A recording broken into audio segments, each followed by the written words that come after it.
Salut à tous, c'est Blad, j'espère que vous allez bien. Aujourd'hui, on se trouve pour un comparatif hyper intéressant. On est au DS Store de Toulouse, juste derrière moi. Je vais me dépêcher de rentrer parce qu'il va pleuvoir, mais je vais vous présenter deux véhicules. Une DS9 en Rivoli Plus, la version quasiment la plus haut de gamme, 360 chevaux, 4x4 hybride, face à une DS23 Palace de 1973. Deux véhicules très différents, tous les deux qui portent le nom DS. Est-ce que l'affiliation est toujours là? Eh bien, on va voir ça tout de suite. Venez avec moi.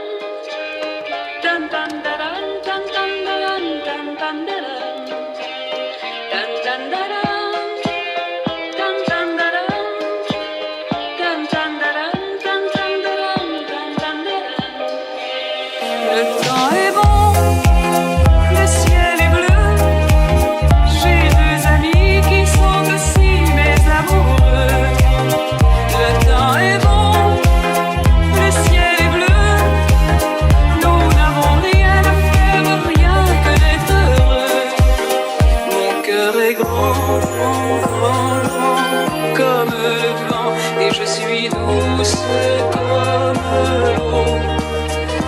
Je suis tendre, tendre, tendre, tendre pour mes amants. Je suis la fleur dans leur cerveau.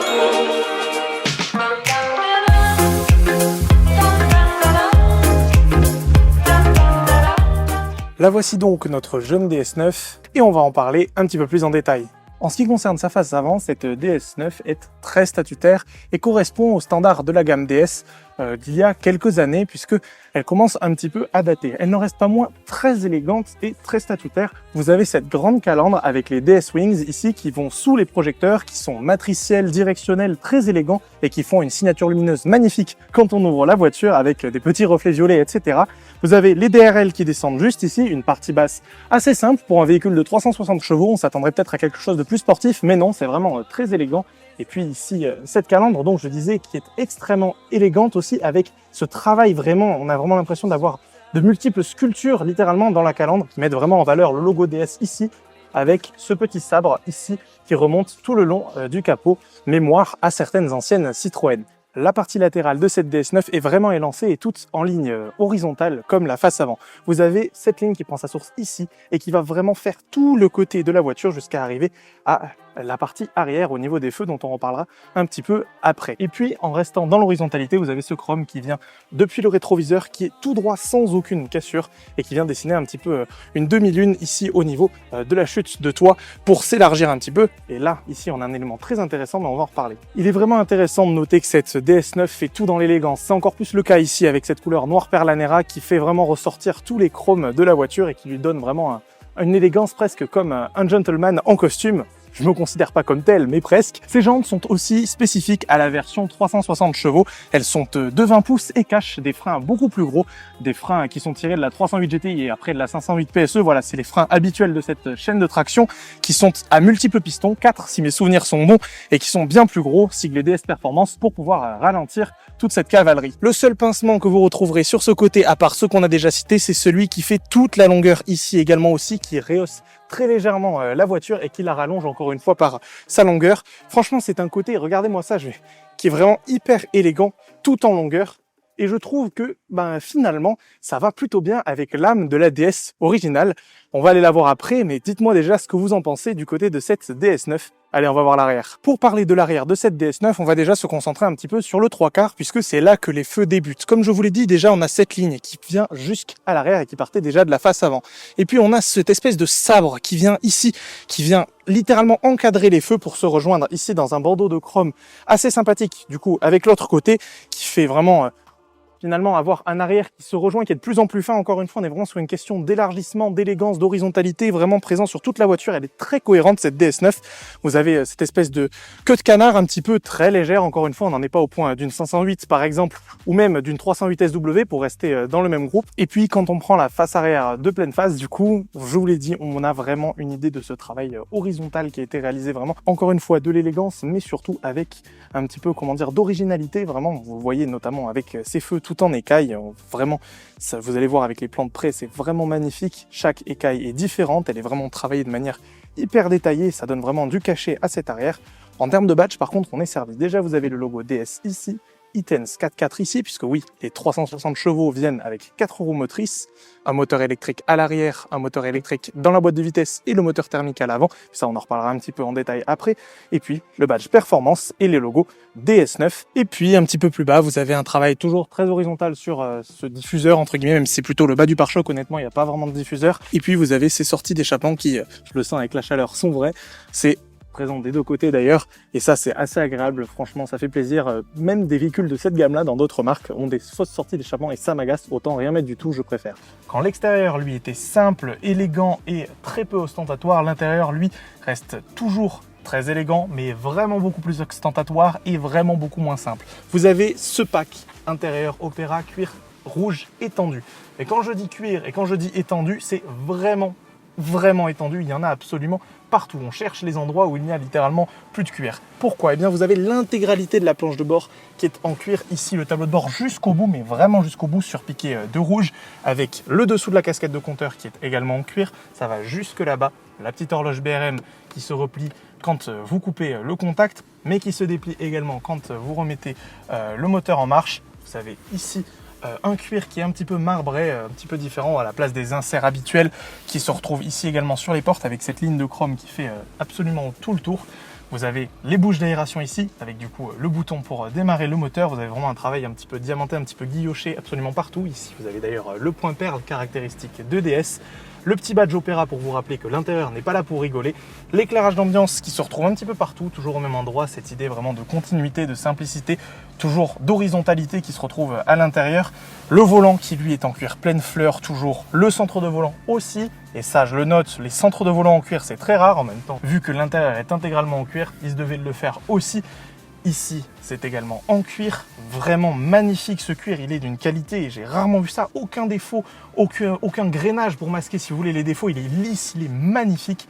Ici, vous avez un rangement qui est très qualitatif avec les prises USB et 12 volts. La console centrale donne vraiment encore une fois cette impression de cocon parce qu'elle est assez large, elle remonte comme ça et elle a les boutons de vitre en son sein, également les boutons de verrouillage et le levier de contrôle de la boîte de vitesse qui est extrêmement qualitatif avec, voilà, c'est le levier classique que l'on connaît dans le groupe PSA qui disparaît d'ailleurs à mon grand regret, un peu style Cobra comme ça, j'aime vraiment beaucoup.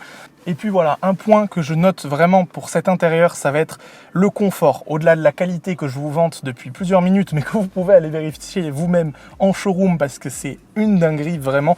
En termes de confort, on est hyper bien. Déjà, la position de conduite est géniale. Les sièges sont d'une souplesse, j'ai jamais vu ça. Ils ont l'air quand même de maintenir un petit peu, mais ils sont hyper souples. Le centre en bracelet de montre est incroyablement agréable.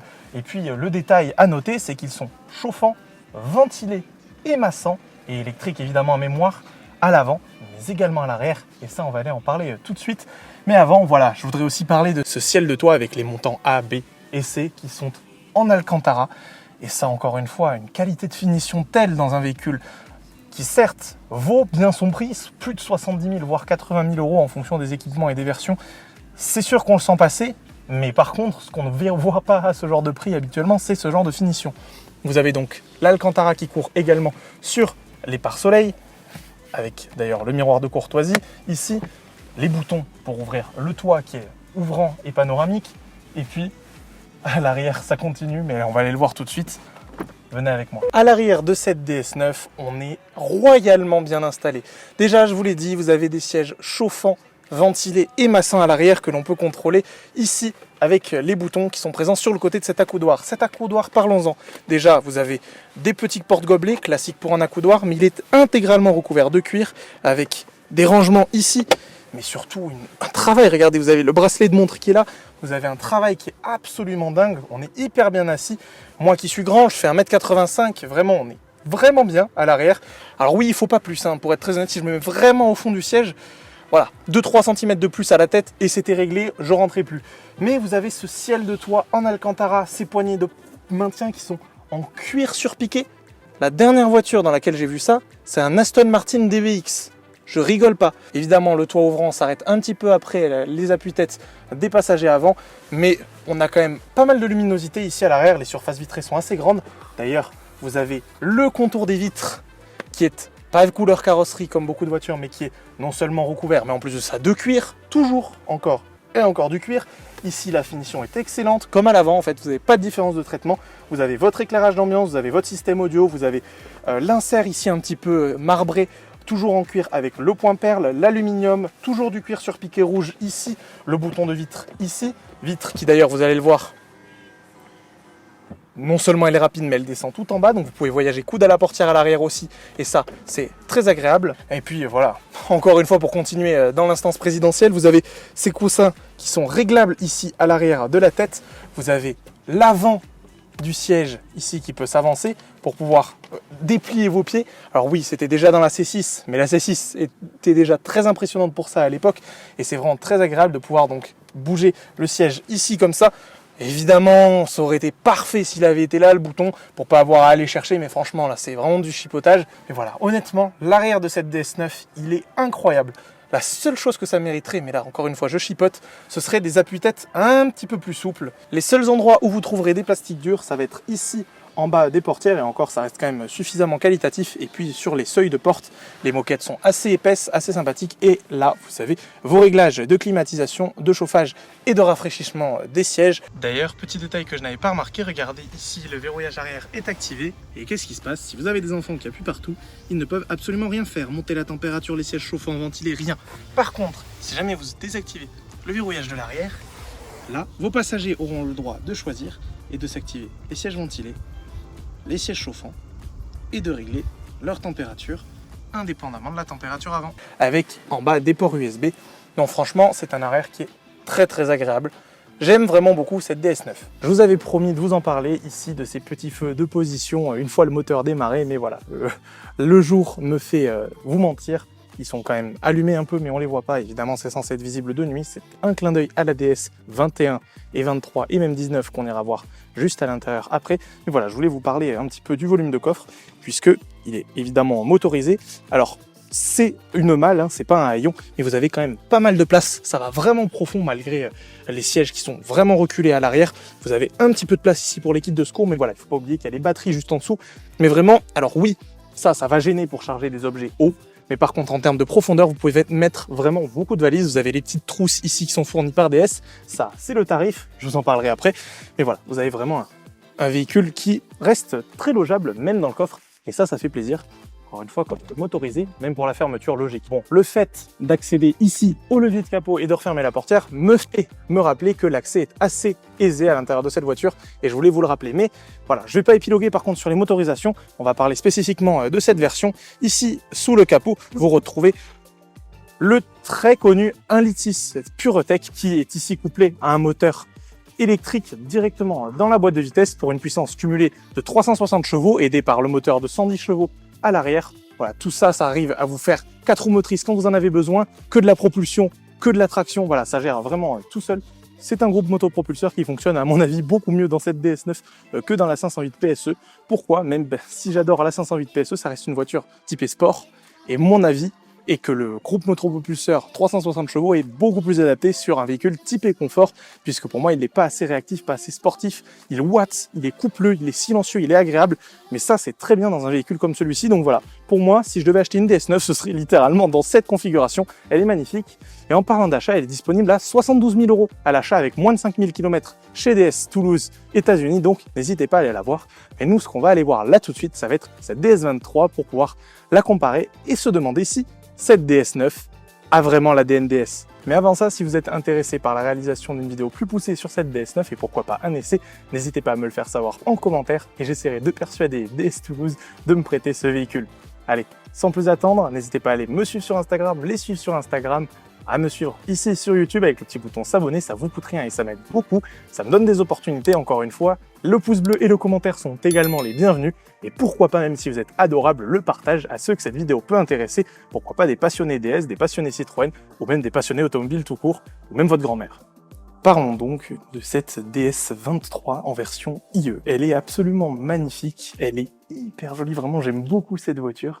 C'est les toutes dernières phases, les 23, celle-ci est de 74, elle fait un petit peu plus de 130 chevaux, vitesse max 190, voilà, pour ceux qui aimaient les statistiques, mais c'est pas ce qui est le plus intéressant sur cette voiture. Ce qui est vraiment intéressant, ça va être la ligne extérieure, l'intérieur et surtout la liste d'équipements et de petites features un petit peu étranges que pouvait avoir cette DS, notamment sur les clés, et ça on va y revenir tout de suite. C'est vraiment hyper intéressant. Mais avant d'un petit peu plus s'attarder sur les détails, je vais me décaler un peu, je vais vous laisser observer cette ligne, si vous ne l'avez pas déjà fait depuis tout à l'heure, qui est absolument magique. À l'avant de cette DS23, vous avez ces feux qui étaient déjà présents sur la DS21 mais qui ont une particularité, ils sont directionnels mécaniques. Oui, c'est directement relié à la direction, pas d'électronique ici, c'est absolument dingue comme détail. Les clignotants ici, c'est vraiment un bloc qui est vachement aérodynamique, qui tend vers les ailes, et puis vous avez ce pare-choc chromé, ici avec cette espèce de moustache, toujours ce museau pointu sur les Citroën, pas de logo Citroën par contre, le capot très plongeant ici, qui vient vers ce pare-choc aux embouts un petit peu plastique, un petit peu plus prononcé ici pour les crash tests. Et puis vous avez donc, comme je l'ai dit, une façon qui est vraiment toute pointue, hyper élancée, qui donne vraiment à cette DS un CX incroyable, avant même que celle qui s'appellera CX arrive quelques années plus tard. En ce qui concerne le côté de cette DS23, il n'y a pas vraiment de changement depuis la DS19. Vous avez cette aile hyper galbée et ce capot plongeant qui remontent tous les deux vers ce pare-brise assez incliné et bombé, ce toit qui file en goutte vers l'arrière de plus en plus bas, et en fait, il n'y a pas vraiment de ligne agressive ici, si ce n'est cette espèce d'arête qui tourne autour du pare-brise pour venir marquer le haut des portières de plus en plus bas pour finir vers l'aile arrière. Vous avez également la présence de cette ligne de chrome et de plastique qui vient amortir les chocs des portières, et puis une dernière ligne de chrome juste là qui vient tout le long. D'ailleurs, en parlant des portières, vous avez 3 clés, on en reparlera un petit peu après. Là, c'est déjà ouvert. Elles sont sans encadrement, elles sont hyper solide finalement, c'est vraiment surprenant, et surtout ce qui est solide, écoutez-moi ça, c'est le bruit de fermeture, c'est un bruit qu'on ne retrouve plus aujourd'hui dans l'automobile, sauf peut-être sur le Mercedes Classe G. Et puis si jamais vous voulez ouvrir les portières arrière, ce ne sera pas possible, inutile d'employer l'une des 3 clés, il faudra aller directement chercher le loquet à l'intérieur, ici, et puis à ce moment-là, vous pourrez ouvrir la portière. Un truc qui est très appréciable sur le côté de cette DS23, c'est qu'il n'y a pas de plastique. Ici, c'est de l'aluminium, de l'aluminium, de l'aluminium, de l'aluminium, le petit logo Palace. Les jantes également sont pleines, avec une couverture en métal. Franchement, c'est incroyable, même les rétroviseurs sont en métal, c'était vraiment une autre époque. À l'arrière de cette DS23, vous retrouvez donc le badge DS23, injection électronique écrit juste en dessous, les petits chaudrons qui sont eux un petit peu dorés comme les autres inscriptions, et puis vous avez ici la petite serrure pour ouvrir le coffre. Vous vous retrouvez avec déjà un coffre à vérin, et puis énormément d'espace, mais je sais pas si vous vous rendez compte, on peut rentrer énormément de valises là-dedans. Et puis, chose assez sympathique, vous n'avez pas besoin de claquer le coffre, et puis vous avez tout le chrome ici, encore une fois, avec les rajouts en plastique un petit peu caoutchouteux pour les crash tests, les feux ici et là, les réflecteurs et les clignotants sont positionnés juste ici. Alors, la DS9 n'a pas pu avoir ces clignotants ici, mais c'est ce dont je vous parlais tout à l'heure, ces feux de position reprennent complètement l'idée et sont vraiment finalement un clin d'œil à cette DS, toutes versions confondues. Quand vous vous installez à l'intérieur de cette DS23, vous êtes hyper bien assis. Déjà, les sièges sont d'un moelleux que vous ne retrouvez dans aucune voiture aujourd'hui, c'est sûr et certain. Les sièges ont quand même pas mal de réglages. Vous pouvez les avancer un petit peu. Et vous avez également un deuxième réglage juste ici qui vous permet de régler l'inclinaison de celui-ci. En fonction de votre poids, vous pouvez vous balancer un peu en arrière pour le faire. Et puis une molette pour pouvoir régler le dossier. C'est absolument dingue. Le volant est tout fin, monobranche comme Citroën aimait les faire. Le rétroviseur central est en bas du tableau de bord. De toute façon, c'est pas perdu puisque c'était un angle mort causé par le capot. Donc là, vous avez une vraie visibilité. Les pare-soleil totalement recouverts de cuir. Le ciel de toit est un petit peu en feutrine blanche. Les sièges sont intégralement en cuir noir. Ils sont d'origine, ça se voit, ils craquellent un petit peu, mais ils sont quand même d'une excellente facture avec leur bande totalement caractéristique. La boîte à gants est verrouillée par l'une des 3 clés. Alors voilà, à vous de trouver laquelle. Vous avez ici, d'ailleurs, un équipement en option, la climatisation et le chauffage, la petite horloge, les boutons pour la ventilation. Ici, vous avez votre cendrier, vous avez des molettes pour la radio, le levier de vitesse avec drive 1, 2, 3, 4 et la marche arrière. Ici, il fallait pousser. Et puis, les divers commodos pour le lave-glace, le klaxon, etc. Et la clé, comme dans les Porsche, se met juste à gauche. Franchement, L'avant de cette DS23, c'est vraiment un endroit dont on n'a pas envie de sortir. C'est hyper confortable, on est hyper bien assis. Et d'ailleurs, cet exemplaire ne totalise seulement que 20 000 km. Elle est absolument magnifique. Allez, venez avec moi, on va s'installer à l'arrière. Oh là là, mon Dieu que c'est agréable. Quand vous vous installez à l'arrière, vous avez un confort, mais qui est fabuleux. Déjà, chose à noter, vous avez un petit accoudoir. Et là, vous êtes hyper posé. Pas d'appui-tête à l'avant, donc vous avez une visibilité absolument dingue. C'est incroyable la sensation qu'on a à l'arrière, on a l'impression d'être dans une cage en verre. Et puis le ciel de toit qui continue jusqu'ici, qui est magnifique, qui est hyper haut. On a vraiment de la place en fait à la tête, les lampes sur le côté, les petites sangles ici pour vous redresser. C'est absolument fou. Ici vous avez d'ailleurs le petit cendrier, parce que à l'époque on fumait absolument partout où on allait. Les moquettes sont d'une souplesse hyper étonnante. En dessous, dans mes pieds là, ça s'enfonce. Mais vraiment, je peux appuyer, mes pieds descendent d'au moins 3-4 cm. Vous avez tout ce qui est en chrome, qui est en métal, du cuir absolument partout, même sur les portes. Les accoudoirs sont d'une souplesse dingue. Et vraiment, j'ai envie de taper ma meilleure sieste. La seule chose qui manque peut-être, c'est de petits appuis-têtes. Et évidemment, même s'il n'y a pas d'appui-tête, on pensait déjà un peu à la sécurité, puisque vous avez, comme leur nom l'indique, des ceintures de sécurité avec un blocage. Et ce sont des ceintures 3 points, comme dans les voitures modernes. Et franchement là, ça me donne vraiment envie de faire des heures de voyage. Et puis c'est quand même finalement assez large. Je pense que c'est une voiture dans laquelle vous devez rentrer, oui, allez, à 3 enfants, peut-être même à 3 adultes si vous vous serrez un peu. Franchement, c'est incroyable comment on est bien ici. Et enfin, la cinématique de la poignée de porte est intéressante, puisque ça c'est juste pour se tenir. Là vous avez, quand vous poussez, ça verrouille la porte. Ça déverrouille la porte, et enfin, si vous tirez vraiment, ça ouvre la portière. Et enfin, on n'en a pas parlé, mais les vitres sont manuelles. Bah oui. Et elles descendent de tout en bas, contrairement à beaucoup de berlines modernes. Bon, ça c'est un truc qui me manque pas, hein. Dans les voitures modernes, heureusement que c'est électrique. Mais ça a quand même un petit charme de descendre sa vitre comme ça, c'est rigolo. Bon, ça devait moins l'être quand vous deviez vite la remonter, qui se mettait à pleuvoir quand même. Et enfin, l'anecdote qui est assez intéressante, c'est que pour ouvrir le capot, vous devez aller des 2 côtés de la voiture pour pouvoir attraper un loquet ici et un deuxième loquet juste là-bas. Et vous avez un dernier loquet juste là. Et vous pouvez ouvrir cet immense capot qui cache ce 4 cylindres atmosphérique de 130 chevaux avec juste à l'avant la roue de secours, le liquide hydraulique et tous les réservoirs avec les sphères. Ce capot, c'est vraiment un truc qu'on ne voit plus aujourd'hui. Tout est apparent, il n'y a pas un pet de cache plastique, vous voyez toutes les conduites, tous les fils. C'est hyper marrant. Et évidemment, ça se referme avec gentillesse et respect. Et voilà, ce coucher de soleil annonce aussi une fin de tournage pour moi. J'espère que cette double vidéo DS9 et DS23 vous aura plu. Moi personnellement, je les apprécie beaucoup toutes les deux et je me dis que finalement, la DS9 est une bonne successeur de cette DS23. Alors oui, elle s'adapte aux standards modernes, mais elle continue un petit peu cet esprit de moelleux intérieur, de ligne élancée à l'extérieur, de classe, d'élégance et de raffinement. Et comment elle choisit ses passagers à l'intérieur, c'est d'une manière totalement équivalente à ce que faisait la DS. Alors oui, les contraintes sont là, mais je trouve que le deal est respecté. Bravo DS, ce fleuron de gamme respecte vraiment son ADN. Merci beaucoup d'être resté jusqu'à la fin de cette vidéo, j'espère qu'elle vous aura plu. Si jamais c'est le cas, encore une fois dites-le moi en commentaire, n'hésitez pas à vous abonner, mettre un pouce bleu. Tous les liens Instagram seront dans la description, le mien comme celui de DS Toulouse. Merci encore pour leur accueil, vraiment c'est hyper agréable de tourner chez eux. N'hésitez pas à passer dans leur store, il est vraiment joli, vous avez plein de petites décorations un petit peu partout, c'est très mignon, plein de miniatures, plein de petits easter eggs.